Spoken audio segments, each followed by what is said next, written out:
kasih pemirsa, Anda kembali menyaksikan Kominfo Newsroom. Pemirsa, Indonesia dipercaya sebagai tuan rumah dalam KTT Forum ICE Forum 2023 untuk pertama kali setelah direncanakan selama 7 tahun. Tujuan KTT ICE Forum ialah untuk merangkul dan bekerja sama dengan negara, pulau, dan kepulauan untuk dapat mengatasi berbagai rintangan maritim. Namun bagaimanakah dengan daerah kepulauan? Bagaimana KTT ICE Forum 2023 dapat berdampak kepada masyarakat daerah kepulauan? Kita akan membahasnya hari ini bersama dengan Bapak Sora Lokita selaku Asdep Delimitasi Zona Maritim dan Kawasan Perbatasan Kemenko Marves yang telah bergabung bersama kami pada malam hari ini. Assalamualaikum Pak Oki, selamat malam. Waalaikumsalam warahmatullahi wabarakatuh. Selamat malam, Mbak. Baik, Pak Oki, mengenai Indonesia sebagai tuan rumah KTT ICE Forum 2023 yang telah terlaksana, kiranya apa manfaat yang bisa diberikan atau didapatkan bagi daerah kepulauan dari adanya KTT ICE Forum ini, khususnya untuk di daerah 3T ini, Pak Oki, seperti apa? Siap, makasih, Mbak. Kalau boleh sebelum poin itu saya ingin kasih gambaran gitu ya, ICE Forumnya dibentuk tuh tujuannya untuk apa. Jadi memang awal-awalnya adalah kita itu berpikir negara-negara kepulauan, negara-negara pulau itu pasti punya masalah yang sama. Masalahnya apa? Macam-macam. Yaitu contoh dari sisi dampak perubahan iklim gitu ya. Kita selalu tahu bahwasannya negara-negara kepulauan, negara pulau itu pasti menghadapi yang sama, yaitu kenaikan muka air laut, coral bleaching, lalu cuaca yang ekstrim, kebencanaan, polusi, dan lain sebagainya. Nah, atas dasar hal itu, kita semacam punya kesamaan pandang, kita harus kerjasama, dan kita harus bisa deliver sesuatu hal yang konkret. Nah, tentunya jikalau pertanyaannya adalah bagaimana dampaknya ini terhadap daerah-daerah kepulauan. Sebetulnya tantangannya sama dengan yang dihadapi oleh negara-negara pulau dan kepulauan, yaitu hal-hal yang tadi saya sebutkan. Belum lagi kalau kita bicara soal konektivitas, belum lagi kalau kita bicara soal sumber daya air bersih, belum lagi kita bicara soal pemberdayaan masyarakat pesisir dan lain sebagainya. Nah, tantangan-tantangan yang sama ini tentunya kita harapkan nanti pasca KTT itu akan melahirkan berbagai program-program yang konkret di lapangan. Bukan hanya dirasakan oleh negara-negara pulau dan kepulauan di seluruh dunia, tetapi tentunya juga berdampak baik pada masyarakat atau pembangunan daerah-daerah kepulauan yang ada di Indonesia. Nah, terkait hal ini, tentunya sudah didesain berbagai program yang selama 6 tahun ini pun sudah berjalan, tetapi harapannya pasca KTT ini nanti berbagai program itu dapat dieskalasi jauh lebih besar dan tentunya akan jauh melibatkan banyak stakeholders lainnya yang selama ini mungkin belum terlibat, mungkin belum tahu ICE Forum, tapi pasca KTT ICE Forum ini akan semakin banyak stakeholders yang dilibatkan. Nah, untuk program-program di internal di Indonesia tentunya nanti akan ada beberapa pilot project yang akan dilakukan. Contoh misalkan terkait masalah yang terkait lingkungan, itu sudah banyak kegiatan terkait masalah mangrove, masalah sustainable fisheries. Lalu kita juga beberapa program yang terkait pemberdayaan nelayan. Sebagai contoh misalkan kita punya program bagaimana nelayan itu kapalnya itu menggunakan teknologi listrik dan lain sebagainya. Nah, ini harapannya nanti akan semakin kuat dan akan semakin bisa terrealisasikan. Demikian. Baik, sehingga ini berawal dari keresahan memiliki masalah bersama begitu ya Pak. Kemudian menimbulkan kesamaan satuan pandang untuk dapat menghasilkan suatu hal yang konkret. Dan di Indonesia sendiri ini nantinya akan ada pilot project untuk dapat merealisasikan hasil dari KTT ICE Forum 2023. Ya. Tadi sempat disebutkan oleh Pak Oki bahwa memang salah satu masalahnya ialah sumber daya air bersih begitu Pak. Ini juga merupakan salah satu dari dua permasalahan utama, yakni akses air bersih dan juga penanganan bencana. Nah, kiranya bagaimana KTT ICE Forum 2023 ini mampu untuk menjadi solusi akan kedua masalah tersebut, Pak Oki? Iya, Mbak. Sebetulnya sebagaimana saya tadi sampaikan gitu ya, masalah-masalah yang dirasakan oleh negara-negara pulau dan kepulauan itu di mana-mana sama. Dan ini pasti juga sama dirasakan oleh masyarakat kita yang notabene tinggal di 17.504 pulau di seluruh Indonesia. Nah, bagaimana ini nanti ke depannya bisa mengatasi hal-hal dimaksud. Contoh misalkan untuk masalah penyediaan air bersih misalkan. Di pulau-pulau yang memang sumber daya air bersihnya kurang program desain beberapa program menuju hal tersebut. Ini sempat diangkat juga oleh negara-negara seperti Malta contohnya. Malta pernah secara khusus mengharapkan kiranya AIS Forum di dalam dokumen-dokumen resminya itu menggarisbawahi mengenai uh, air bersih. Nah, dalam konteks ini Indonesia tentunya melihat ini sebagai sebuah hal yang penting dan disetujui oleh negara-negara yang lain. Atas dasar hal tersebut, maka kita buat beberapa proyek. Nah, ini proyeknya masih dalam tahap pengembangan, tetapi nanti pasti pilot proyeknya akan ada di Indonesia dulu, baru nanti apabila ini bisa direplikasi, bisa dikembangkan, tentunya kita akan libatkan seluruh stakeholders yang lain. Namun saya juga baru teringat nih, sebetulnya kemarin itu pada saat KTT itu juga berbarengan atau back to back gitu ya dengan salah satu event besar, salah satu pertemuan menuju roadmap menuju ke World Water Forum.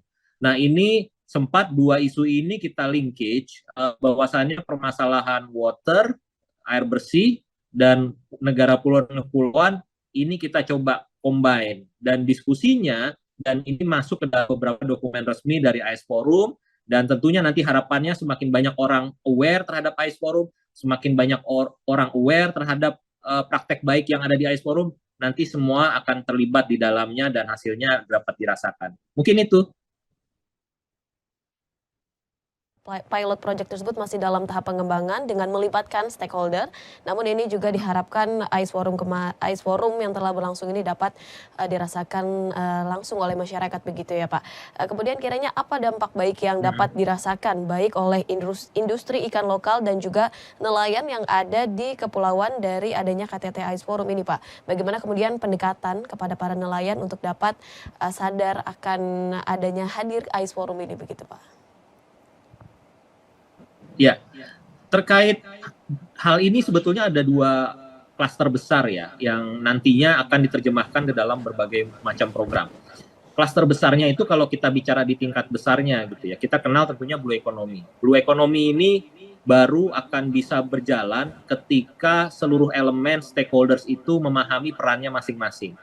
Kita di tataran besar, kita sudah bikin yang namanya Blue Financing Strategic Document. Bagaimana nanti investasi sumber-sumber pendanaan itu digunakan untuk mensupport sustainable fisheries, pengembangan masyarakat pesisir, dan lain sebagainya. Jadi ini menjadi satu fondasi yang paling kuat yang harus kita dorong di sisi awal. Yang berikutnya yang harus kita lakukan adalah, dan ini pasti akan kita lakukan adalah mengimplementasikan program-program itu direct langsung konkret on the ground. Sebagai contoh misalkan kita melakukan pelatihan terhadap nelayan di Madagaskar yang mana mereka belum punya pengetahuan mencukupi untuk membuat sebuah terumbu karang.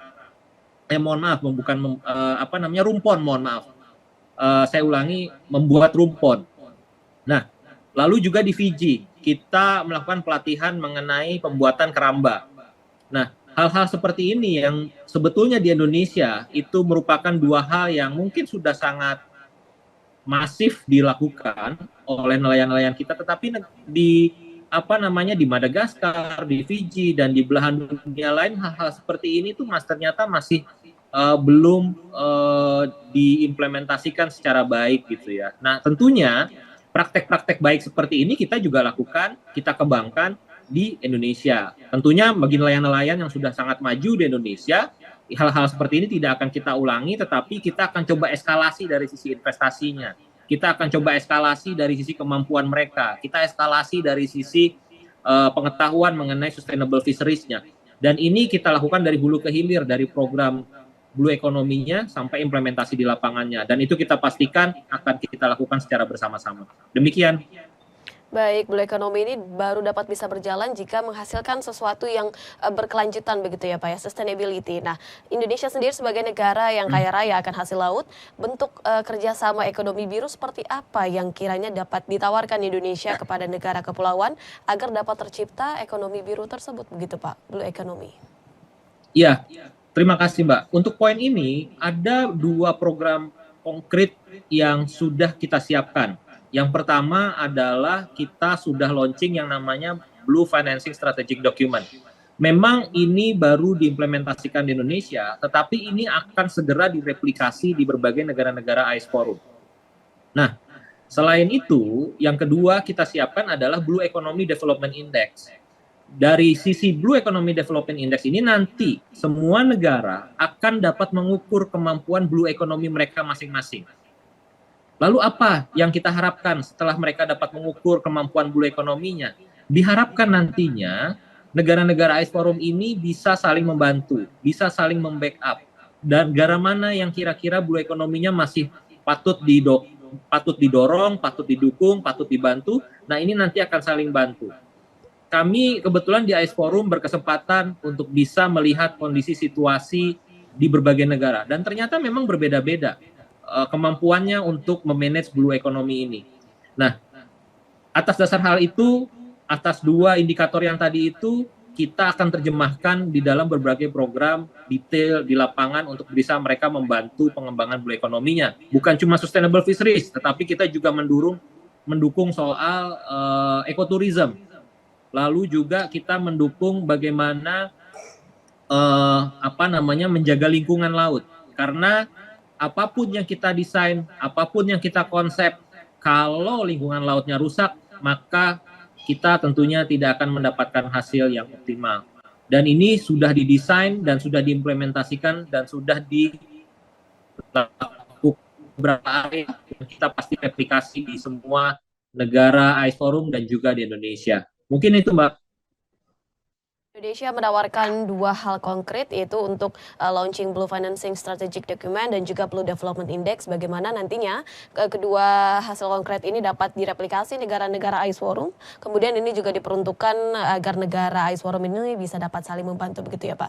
Jika kita berbicara mengenai Blue Economy ini dan juga hasil kerjasama ini tidak hanya pariwisata begitu saja, namun juga mempertimbangkan lingkungan yang tetap terjaga, begitu ya Pak Oki. Terakhir Pak Oki, inovasi seperti apa kiranya yang dibutuhkan Indonesia untuk bisa memaksimalkan potensi kemaritiman yang ada, Pak Oki? Sumber daya yang besar yang kita miliki sekarang tidak akan berarti banyak kalau kita tidak memanfaatkannya secara sustainable.